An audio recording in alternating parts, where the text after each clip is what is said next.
Recently, I just got another call, okay? It is from a scam. So, I don't know where this scam came from. They passed the number along.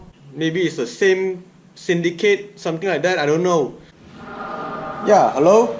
Hello? Is this speaking? Yeah, I am. We are calling from Mahkamah Terengganu regarding your failure to show up in court yesterday at 10:30 a.m. What court case? This is about a loan settlement that you borrowed 3 months ago and you failed to pay the minimum payment. Why did you not show up in court yesterday morning? What loan? This loan settlement is from Public Bank. Public Bank? Why did you not show up? Let me call Public Bank first, okay? Hello? And then they are asking to put a deposit just so they can waive the charge. It doesn't make sense because I don't have any bank loans with a specific bank that they name. I do not remember having any Terengganu or maybe any involvement in the state. Okay, I never been to the state before, but I got a call from that state's court asking me why I didn't attend their court session. At the end of the day, whenever they say something about bank and money transfer this and that, I just hang up. I don't know what's that, but let's go and do some research.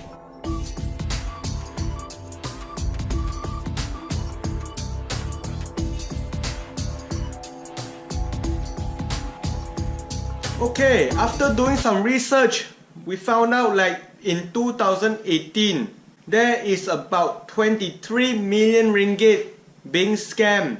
Two methods. The first method is gonna be like a court personnel, the one that I encountered. Okay, so they will call you up and they will tell you, hey, you didn't show up to court, so now you have to post this amount of bail or court money into a bank account. The second one is gonna be like the police investigation. This is a really common one. Is usually they'll call you up, they'll say, hey, we found out that you are linked with this syndicate or drug dealing thing, okay? And here's how you're gonna help in our investigation. You have to transfer this amount into our bank account to avoid being frozen. And now the technology is getting so good, they started to spoof the numbers. And here is how spoofing works. Even if you have your mobile phone, you can check the caller ID and see who's calling, okay? They can digitally change the numbers, okay? They can use a different identity. So for example, even you see like the number is from a legit bank, but they are actually impersonating it using the bank's real number. Looking at the police reports as well as newspaper articles, I can tell you this, they are really high-tech. It is like a call center. You know, those people who call you up and ask you whether you want to buy the phone service, the phone package, all those things. It is similar level to those type of things. They have computers, they have fixed lines running through. Usually they have a group of people. Even if you say something that is really weird, they have planned for it, okay? They have a script. They usually follow the script really thoroughly. It is really sophisticated, okay? The entire thing is actually called the Macau scam. And in Malaysia alone, they have made a lot of arrests, a lot of buzz for all this Macau scam. I don't know why it's called Macau scam, but what I do know is I can boil it down into 3 simple things for you. Number 1, the best is always settle it in person at the real bank, okay? Never do all this settling stuff through the phone. It is usually gonna be fake, okay?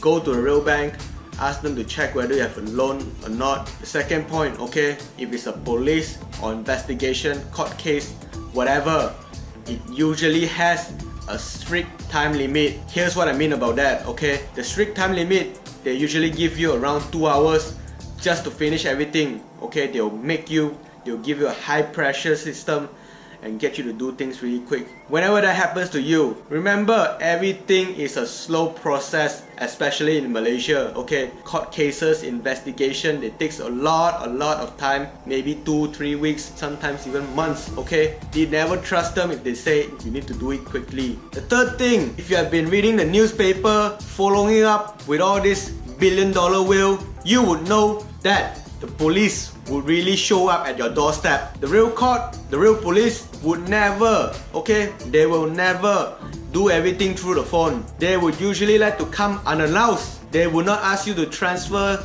into this for evidence. I really hope that you at least learn something from this video, okay? I've listed 3 of the articles down below. Hope that you take some time and read it, okay? If you don't, just remember the 3 things. Everything takes really slow, takes a long time, never do anything over the phone. If the real police, they will always come in person. They won't call you over the phone. Make sure you never transfer any money through phone, okay? And I'm out. Thank you for watching this.